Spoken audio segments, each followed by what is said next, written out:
সামনেই রথযাত্রা, তাই রথ তো বানাতেই হতো। তো চলো আজ রথ বানানো যাক। প্রথমে আমি একটা পিচ বোর্ডকে 4টে টুকরো করে কেটে নিয়েছি। 2টো টুকরো সমান আছে, আর তারপর সেই দুটোর থেকে একটু ছোট করে আর একটা কেটেছি, আর তার থেকে আর একটু ছোট আর একটা, মানে বড়টার থেকে এই দুটো 2 সেন্টিমিটার করে কম আছে।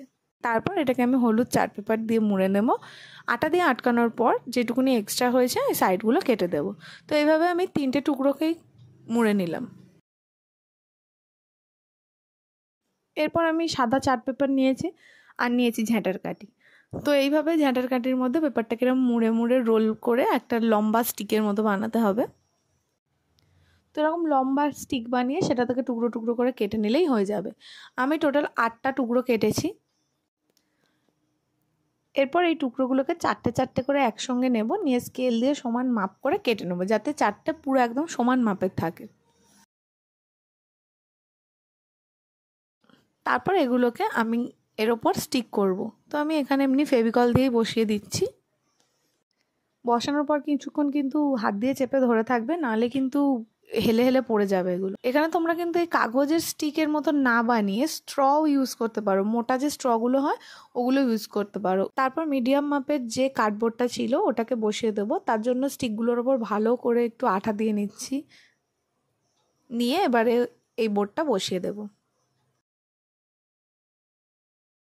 এরপর একইভাবে আমি উপরের থাকটাও করে নিয়েছি।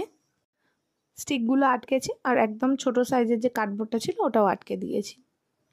এরপর এক্সট্রা যে কার্ডবোর্ডটা ছিল ওই কার্ডবোর্ডটা নেব। এর ওপরে আমি আবার ওরকম যেরকম স্টিক বানিয়েছিলাম সেরকম কাগজের স্টিক আঠা দিয়ে আটকে দিচ্ছি। তো এরকম 2টো আটকাতে হবে।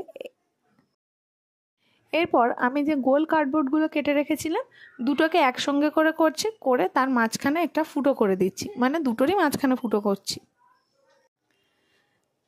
তারপর এই দুটোকে একসঙ্গে করে আঠা দিয়ে আটকে দিচ্ছি। অ্যাকচুয়ালি 2টো করে দেওয়ার কারণ হচ্ছে একটু শক্তপোক্ত হওয়ার জন্য। এরপর এই স্টিকগুলোর ভেতরে 2টো ঝ্যাঁটার কাঠি ঢুকিয়ে দেবো। তো কাঠিগুলো কিন্তু একটু বড় বড় রাখতে হবে। এরপর সাইড থেকে চাকাগুলোকে আটকে দিচ্ছি।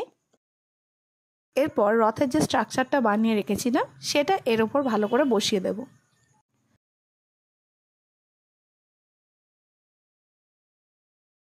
এরপর আমি একটু পিঙ্ক ক্লে নিয়ে এই স্টিকগুলোর গোড়ায় ভালো করে জড়িয়ে আর আঙুল দিয়ে চেপে চেপে দেবো। তার কারণ হচ্ছে একটু সাপোর্টের দরকার, কারণ কাগজ তো হালকা, যে কোনো মুহূর্তে নাহলে সব খুলে খালে পড়ে যেতে পারে। তো এইভাবে আমি সব কটার গোড়াতেই একটু সাপোর্ট দিয়ে দিয়েছি। আর চাকাগুলোর সাইডগুলো আমি একটু ক্লে জড়িয়ে দিচ্ছি যাতে চাকাগুলো বাইরের দিকে বেরিয়ে না আসে।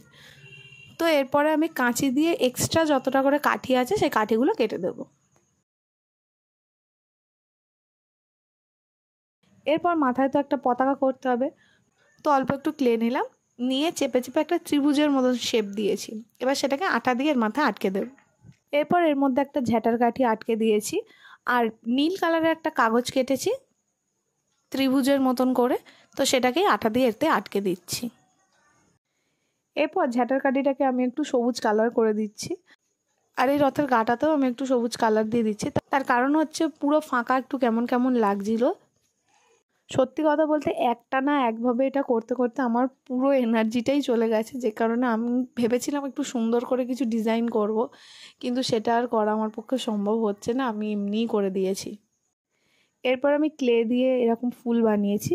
তো এরকম 4টে ফুল আমি 4 কোণে আটকেছি। এটা আমার ক্যামেরাটা এইভাবে রয়েছে বলে তোমরা দেখতে পাচ্ছ না, কিন্তু আমি লাস্ট লুকটা যখন দেখাবো তোমরা ভালোভাবে বুঝতে পারবে। তো লাস্ট হচ্ছে রথের দড়ি।